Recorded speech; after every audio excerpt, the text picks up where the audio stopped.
Time. Hi, everybody. Welcome to Spa Talk with Dr. Watson. Woo! Welcome to Spa Talk. We have a special guest today, Dr. Trent North. Woo, woo, woo, woo. Go Nukes. I was gonna say I like yo-yo. Yo-yo. Can I yo-yo? No, I can't yo-yo. Yeah, you can't yo-yo. I can yo-yo. Can you give me a good yo-yo? Yo-yo? Period. That's what I'm talking about. Oh, we got another yo. We got an extra guest. You want to come say hello? Absolutely. Yes, we got 2 for 1 today. 2 superintendents, right? All yo goes out to the good noobs of KXI. Dr. Eric L. Holland, Superintendent of Rome City Schools. Period. There you go. Love it. Excellence in the room. Hey. Hey. Hey, Doc Trent, what's up? Yeah, we go way back like 2 flats. That's right. This 4 flats? Oh, we go way back like 4 flats. I thought it was 2 flats on the Cadillac. Is that something you made up? No, that's how it's supposed to go? You know, I don't do flats. You know, if you get flat, you got to get out of jack. And so I never understood that. That stuff sounds like work. Yeah, that's a lot of work. Because we calling people. We're not getting out. No. We're going to do those run flats. Yes. We ain't doing no flats. At all. My daddy. He did flats? He did flats. What type of flats did he do? Like flat wings? He did run flat. Even back when they were run flat. He was running. He's going to miss you. Man. He's going to miss you. That's why he made you. He's going to miss you. I'm trying to tell you. Yes. So y'all know I have to start off with my champagne. Dr. North cannot partake in any champagne. So don't think he is. Yeah. So I work for a living and, you know. Ooh, yeah, that pop does sound familiar. I know. Yes. Too familiar. All right, because y'all know I got to get my sip before we start this talk. Can you smell it? I've never smelled alcohol before. Yeah, go for it. How it smell? Smell great for a minute, longer than it should, but it's going to be okay. You can live through me. Yes. All right, so we're going to start off Spa Talk. First, we're going to talk about how we met. All right, since you started the story off, can you continue how you and I became the bestest of friends? Yeah. So I met another young man, and I was new to Douglas County school system, and I was on the chamber board. And he wanted to do lunch with me. And it was, you know, if I like you, it's real simple. Reach out to my assistant and schedule lunch. And because he wanted to partner with the school system. And this went on for about 4 weeks. And at the same time, he kept telling me, I need you to meet this doctor. She's just phenomenal. I think y'all would make good partners. That's you. I know. And I remember where it was. We were leaving a church. And I think you showed up because he said, I want you all to meet. That was the only reason I went. Well, I showed up because he said that he wanted me to meet you. And I think it was a chamber event. It was a chamber event. But at this event, it just happened to have been at a church. Yes. And so in the parking lot, we met. Yeah. And you said, hey, I would love to follow up. You said, can we do lunch? And I said the exact same thing I said to him. Just call my assistant. And you called before I got in my car. Yes. We had lunch. And we've been best friends, close friends ever since. Ever since. So Dr. North is like a big brother to me. He's just a wonderful person. And I just had to have him here, y'all, so we could talk about some things so y'all can get to know him a little bit more. You're superintendent until when? When is re-election? So I'm appointed. And so as long as the board likes me, I get to have in the community. So my philosophy is that I really believe that I'm superintendent by design. I always pray before I take a job. And so I'm here until God says it's time for me to move. Because I thought, you know, it's going to be sooner, but I listen to the Lord. And you're still rolling. I'm still rolling. So as long as the Lord will have me and the board will continue to work with me and partner with me, I enjoy what I do. I enjoy advocating for kids. Not adults, but children. Good. I can see you. You're just a good person. Thank you. And my children love you. Especially the little one. Yes, I'm her favorite. All right, so we're going to jump right into it now that y'all know how we got to know each other. I absolutely love him. And when I reached out and I asked him to come on to Spa Talk, he said yes before I could even complete the message of the where, when, and how. So he is here. I know some of you guys have questions. If you have any questions, please comment, leave the question. and we will try our best to answer it. In the meantime, we're going to see what Marika is doing today. Hey, y'all. I'm doing a pedicure, a quick 30-minute pedicure on the superintendent. And are you enjoying it so far? You know what? She said my feet, that they're pretty. So I've been good from the jump. Yes. Yes. Yeah. Yes. And you know what? So men don't understand that. That, I like for my wife, you're my wife, y'all are best friends as well. Mm-hmm. But I like pretty toes. And I think that if I expect my wife to have nice feet, You got to. then I need to have nice feet as well. So I was excited. So I try to take care of mine. You would be amazed how many men walk into my office and their feet are busted and crusted. Woo, chat. And their wife comes in and I'm like, how do you two even like sleep next to each other? Yeah.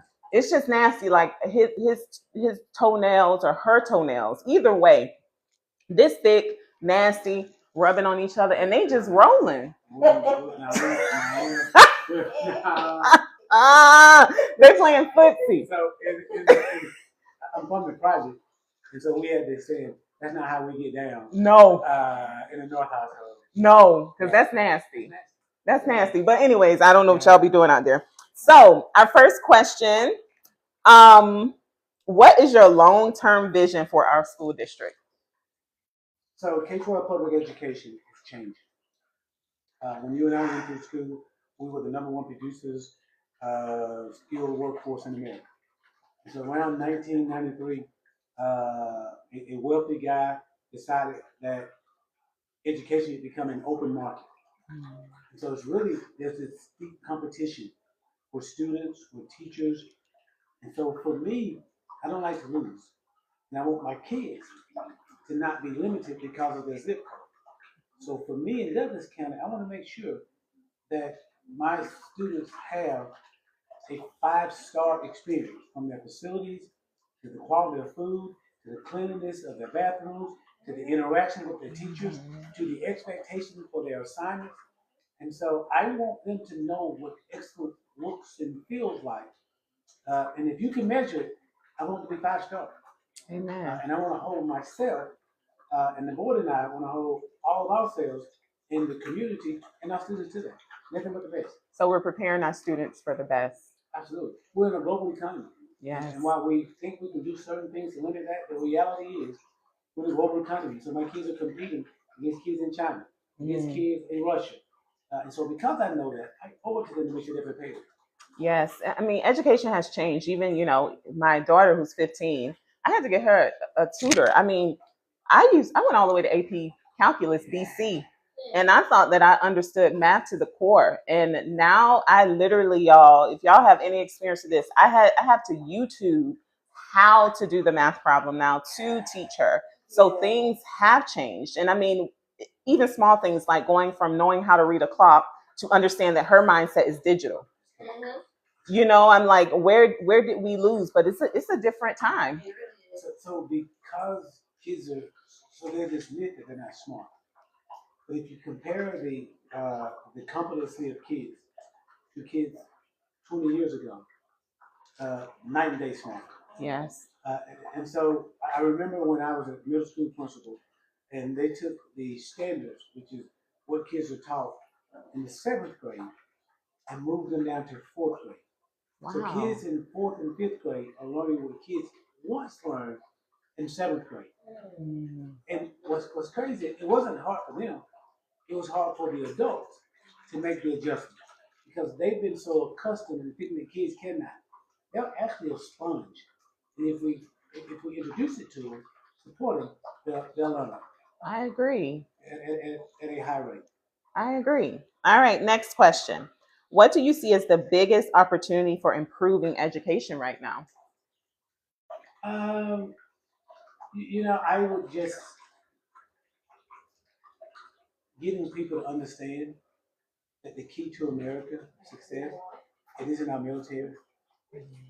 What made our country great is K-12 public education. And particularly, people of color. It's amazing how the number one group that's leaving K-12 public education is people of color. And I support that. Please hear me. Go where you want to take your child. So I'm not saying to be negative. But if those who are educated, regardless of their ethnicity, leave, and then the only kids that remain are the ones that are there because of zip code economics, that's going to negatively impact K-12 public education. So what we said, we have to have model students in order for other students to continue to grow. And so the number one challenge for K-12 public education is how do we make sure that people who can afford to go somewhere else still see us as a viable choice, partner with us, and keep their kids in school. That's a challenge for them.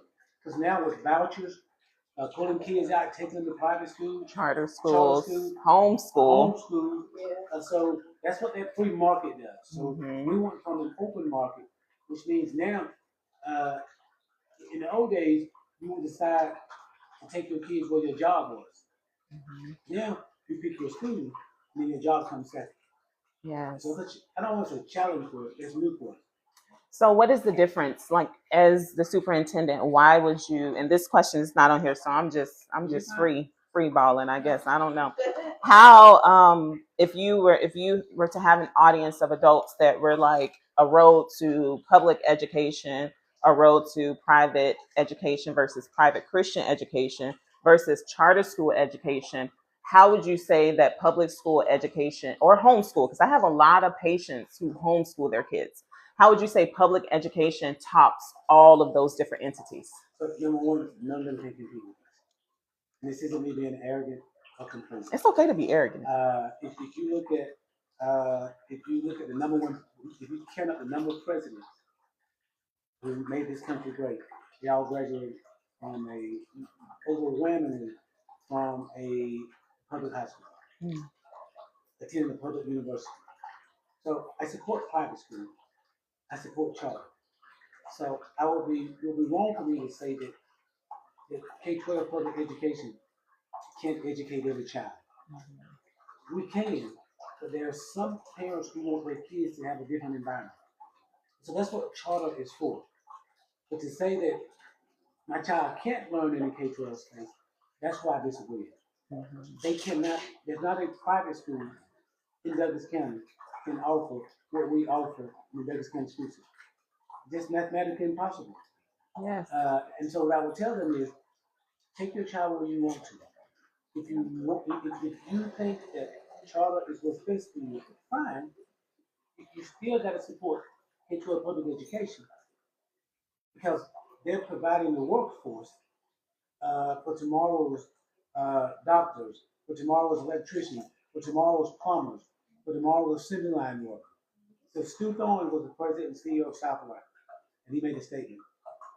And so I would have him to come in and talk to I was over HR in a different district, and I would have him come and talk to my teachers. And he had this saying, he said, listen, he said, I want you to spend the bulk of your time focusing on the kids that are not going to college.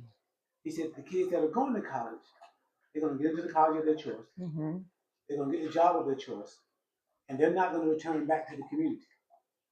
The ones that are not going to college, they're the ones that's going to live and remain in the community. So if you don't get that group right, that's going to dictate what your community will look like in the future. And so that's what charters and private school needs to understand, that they're to some degree cherry picking, but we've got to be careful because if not, we're going to change the culture, the educational workforce of the community. Yes. And so that's what I would tell them. So I don't have anything against charter, no problem. I do competition. You bring your best on, we bring our best on, and I'm confident we will outperform. Yes, I'm a product. Yeah, I'm a product. I am. I just my mom was a single parent, and she just pushed me, and I think in elementary school I got looked over for gifted, and I think that had something to do with my skin color and the environment I was in, because I think statistically that we are overlooked as so I remember being in elementary school, and it was the others going off to their gifted classes. And here I was top performing in my class and was never. So I had actually a fifth grade teacher who I outscored. I think it was like in Florida, they called it the CBTS or something back then. I don't remember what it was called, but she recommended me for advanced classes. And so from middle school to high school, it was just advanced and honors. And I feel like by offering that, it pushed me to do better and want better. And it always challenged me. So I am definitely a part of my kids' experience. I'm a principal, and one of my nephews actually graduated from Kennesaw, architectural degree, and the mama was challenging the school system with our administrator because he wasn't being challenged. Mm-hmm. And I told him, don't worry about it.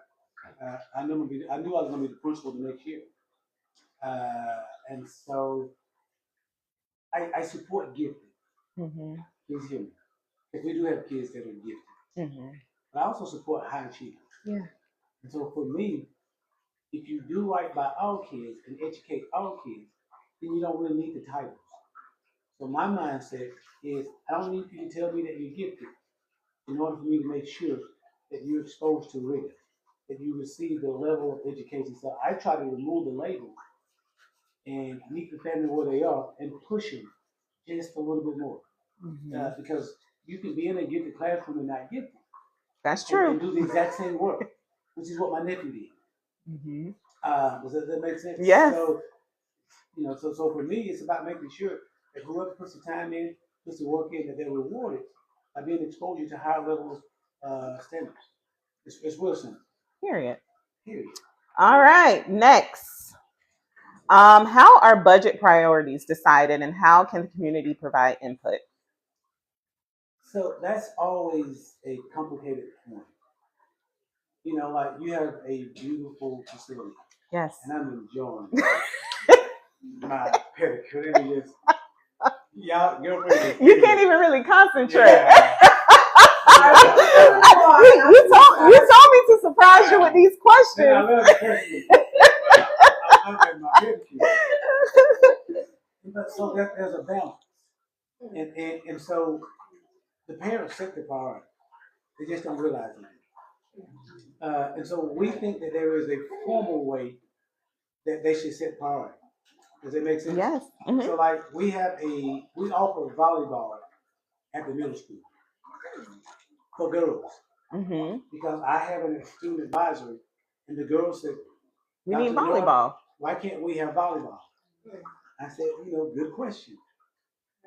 So I catch a lot of flack because I really think it shouldn't necessarily be me setting the direction. It should be the students. Mm-hmm.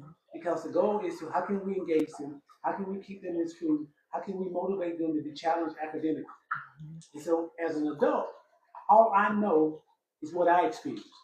And so as an adult, I'm still fighting to keep things the way they were. But we didn't have computers when I came to school. So is it better for me to get I'm trying to call me, I saw that. Yeah. Young at heart. The only thing we had cell phones. I still did you have a pager? Well, I wouldn't have had a pager, but my family did. Oh Lord, we need a towel. Clean up! Oh, Alpha, Lord, please. Don't be sharing your energy. Y'all, this is not scripted. That is hilarious. Ooh, all right, don't go. All right, move along. Your family had a pager for everybody in the family. Did y'all share one? But we're not going to talk about it. Okay, back to budget. Okay. So it is my core belief the kids should drive. And then we vet it through the parents. Mm-hmm. Because their voice is important. So I don't want you to hear me say that parents shouldn't include. They should.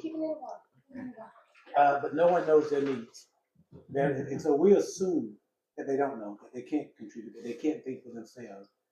And they really can. They're really brilliant. they're really very knowledgeable. Mm-hmm. And so a lot of the things we've done in Douglas County is really come from the students saying, why can't we do this? Why can't we have this? Why can't our facilities look like this? You know, I'm at a track meet, and a student comes up to me, the dad is with him, and they're like, Dr. North, why can't our facilities look like this? Wow. And so they're brilliant. And so what parents can do is if there are needs, they can just email me or share with their board member. Because when they visit places, they see things they want to share and bring back. And that's important. Yeah. So we want them to be a part. But at the end of the day, for me, it is what do my kids want? Yeah. What's going to make them want to stay in school? What's going to want to make them trust this process? But this is what we're telling them. We're telling your beautiful two daughters that if you do A, B, C, and D, that if you go to school every day, that if you learn the information I want you to learn, that if you play by the rules, then you're guaranteed to get paid. Yes. And they know too many people who have done A, B, and C, and they have not gotten paid. Yes. Or they can't get a job. You follow me? So I know what I'm conveying to them is abstract. And so I've got to be creative because they're too keen to know that that's just not enough. So they're going to push through. But if I can do those other things, performing arts, athletics, nice facilities, transportation, along with that, then it resonates with them. Yeah. So that's what I believe. I believe that too. And I remember, and I don't know if y'all remember this, Marika and executive director. You remember in middle school we had sports? I played basketball. Yes. And so it really, I was horrible. I was about to say, did you get in? I was horrible. I was the point guard. I don't know why they picked that position. Horrible. But I tried. And the only reason I got chosen for the team is because the coach knew that my dad was an ex-football player. And he thought that I had that in me. I know your mama. You're your mama. Yes, I'm my mama's child. He should have. I could have told him that. It just was not there. I was on the bench for a lot of it, y'all. But anyways. A girlfriend can't dance. I can. Now, I don't know about basketball. Now listen. Hearing the music on. What? And then don't even look away. Don't look away. Yeah. That I can move and groove. Dancing makes me happy. In heels. In heels. Yeah, 6 inch. Who is she? Yeah. Who is me? But anyways, so I remember doing, at what point, and this is in Florida, so Georgia may be different. At what point was that cut out? Because my daughter is a star in volleyball, and she was in club, of course, but she was like, Mom, we don't have volleyball in middle school. So why did that get cut out? And then when did it? Yeah, so that's an easy question for me to answer because we offer in middle school. Yeah. Oh, okay. So you got to go to, somebody else and ask them that question. Where's the doctor? But here's what happens, okay? So in the old days, you hired male teachers and they coached. Yes. Now there's so much money made on the side from AAU basketball, from volleyball sport. So they actually make more money in their own leagues. So sometimes it's hard for schools to get someone to coach. Because you can make, if you do volleyball on the side, you charge parents $1,000 for their kids to play. They got to drive them. They got to buy their own uniform. And then if you host an event, you can make $5,000 to $10,000 cash after you pay for rent the facility. And so coaches have learned that if I do this, I don't want to call it a side hustle because it's a respectable entrepreneurial venture. And so it's hard sometimes to get teachers to want to coach those sports. And so it's not as simple as money. It is trying to get people who are willing to do it for the small amount that we pay. Yeah, because I think the driver's ed coach, the driver's ed teacher, he was the history teacher and the baseball coach. Yeah. He was everything, so that has changed. Okay. What opportunities are there for parents to be more engaged with the school board? So every school board member has an email. we welcome parents to come to our school board meetings. We have 2 school board meetings. We have the first meeting is the most important. That's where we have our business meeting. That's where we're discussing the business and what's working, what's not working. The second one is really a formality. And I don't want to say formality, but that's where we're either ratifying or revisiting what took place at the last board meeting. But here's what I would tell parents. They get school boards and board of commissioners and city boards confused. So on the school board, if you really want answers, it's not even the superintendent, it goes to the principal. So, because, I had a group of parents tell me, they wanted to meet and talk with me about the safety of their school. And I was like, that's unfair. Because the principal gets to decide how the kids enter their school, how they exit their school. They get to decide which teachers are going to be standing at which door for security. They get to decide how they're going to transfer. So all of those things impact safety. You follow me? Yes. And so I have 35 schools, so I can't speak to their plans, and their plans are unique to their building. And so 98% of their questions are the principal. Are really at the principal's level. I have this teacher, and she's not doing well. But, I don't know her. I hired her, and I know she met the requirements to be certified. But if so we have a process in Douglas County. You start with the teacher first, and if that doesn't work, then you go to the administration. And if that doesn't work, then you come to the district office. And we do that because we don't always get it right. So parents, you should advocate for your kids. You should. And then if that doesn't work, then it gets to me. But there have been times we tell our principal we didn't handle that one right. I had a mom call me last week, and her child was suspended, and her child should not have been suspended.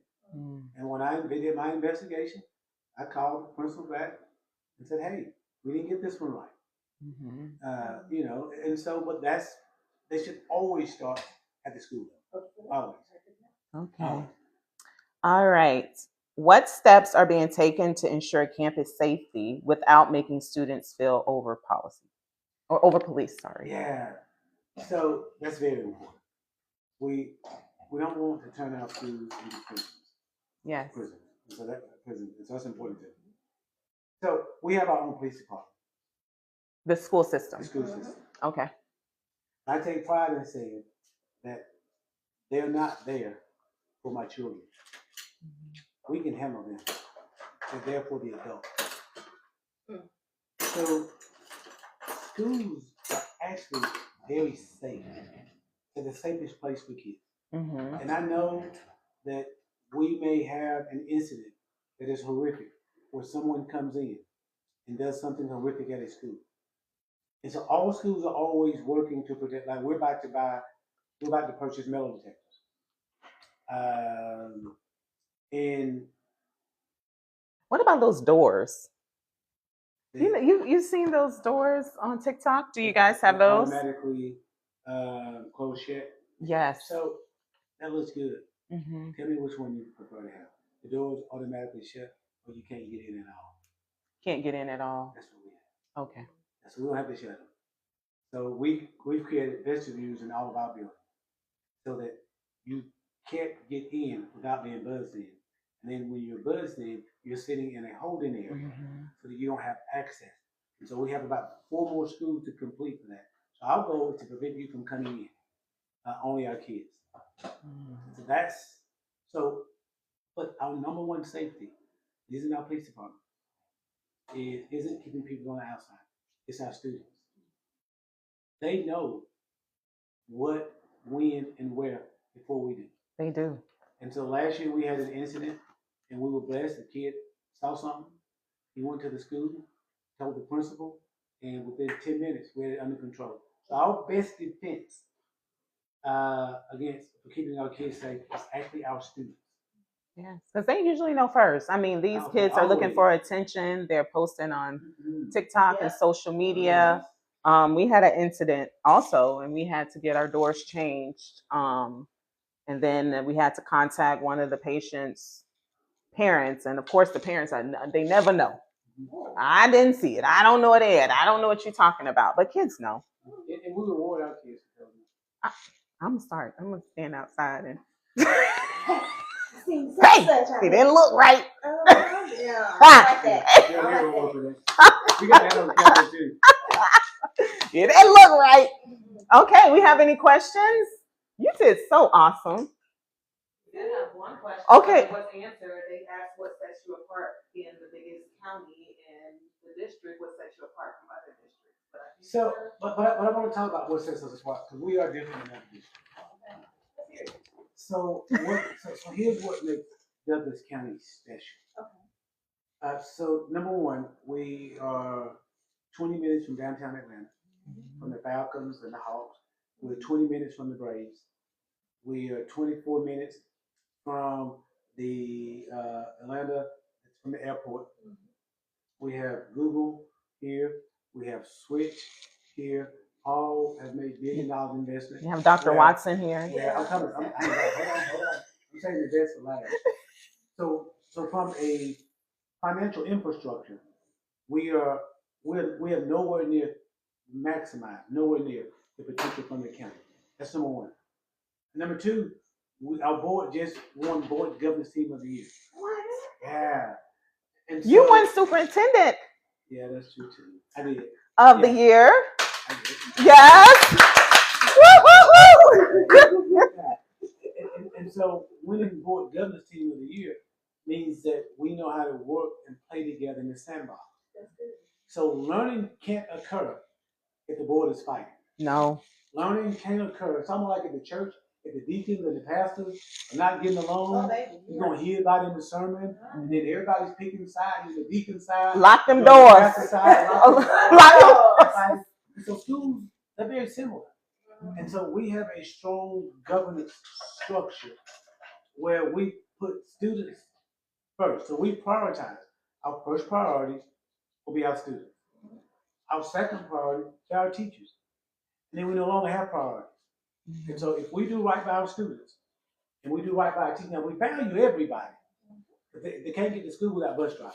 Yes. They can't learn if they're not fed.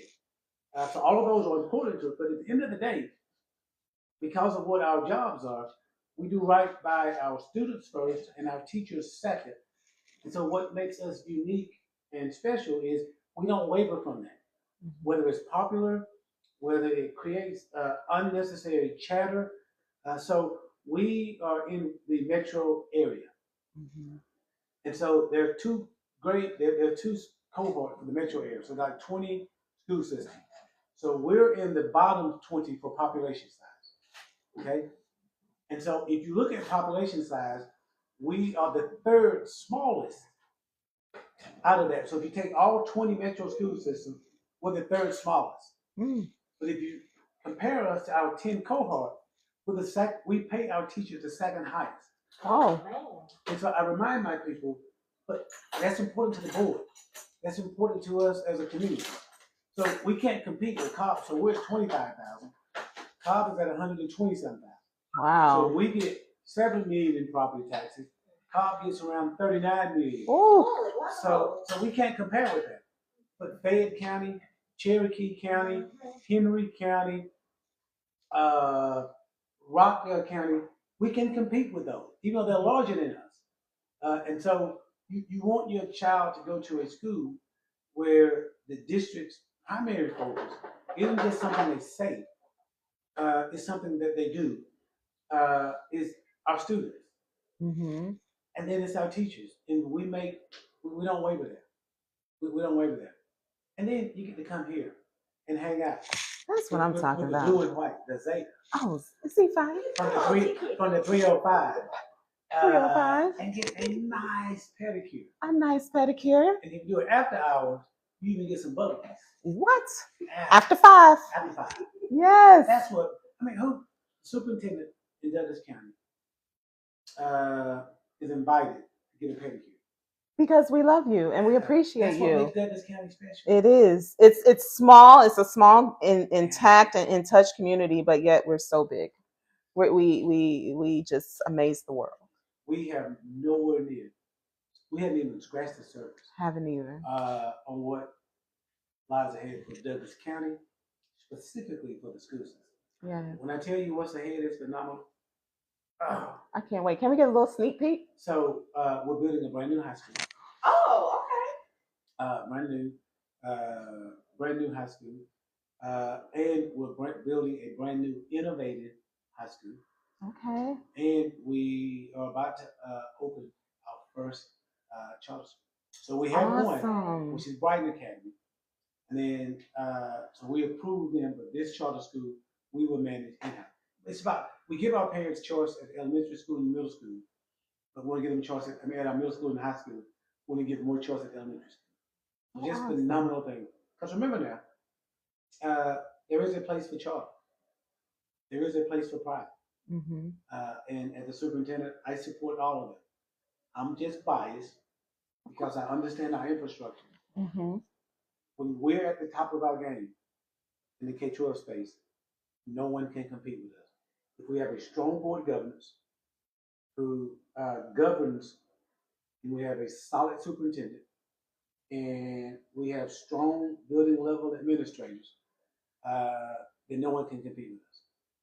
No one. Well, the question was, why is he so super? Right? I think that was the question. So, evidence. All right. So that's pretty much it. We are so thankful that you are here. You should feel good. I'm telling you, man. Come get it. So I'm gonna put mine on the schedule. Thank you. I'm just here. I couldn't wait to come. So you should ask me, why should men get pedicures? Exactly. See, this is my co-host, Dr. Trent North. Co-host, why should men get pedicures? Because we want to model for our young boys and our nephews that it is okay for us to be pampered as well. It is. So there's this old myth that all we're supposed to be doing good for is cutting grass and changing oil. Now, those things are important. Please hear me wrong. Please hear me. But taking care of our body physically, emotionally, and spiritually is important. So I didn't even realize I was doing the interview because she was doing such a phenomenal job. That's how we trick you. My pedicure. And guys, once you've been pampered and you know what it feels like, I believe you better understand females. Yes. And if you can better understand them, you stay in the doghouse list.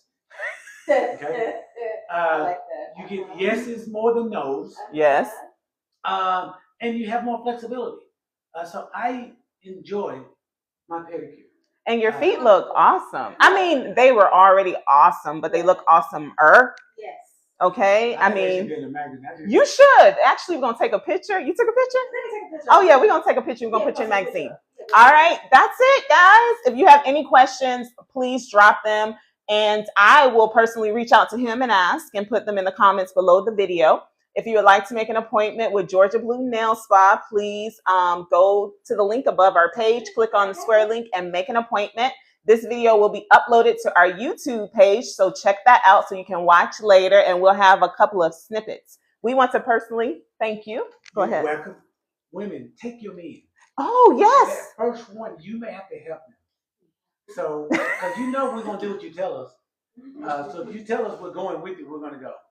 So take them for that first experience and then brag about it. We love it when y'all, even if y'all lying, we love it when y'all brag about it.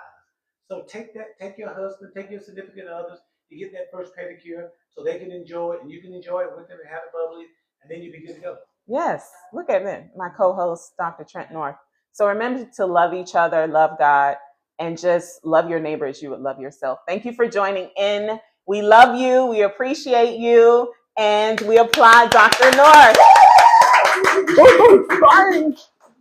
We here, we in here, we in here.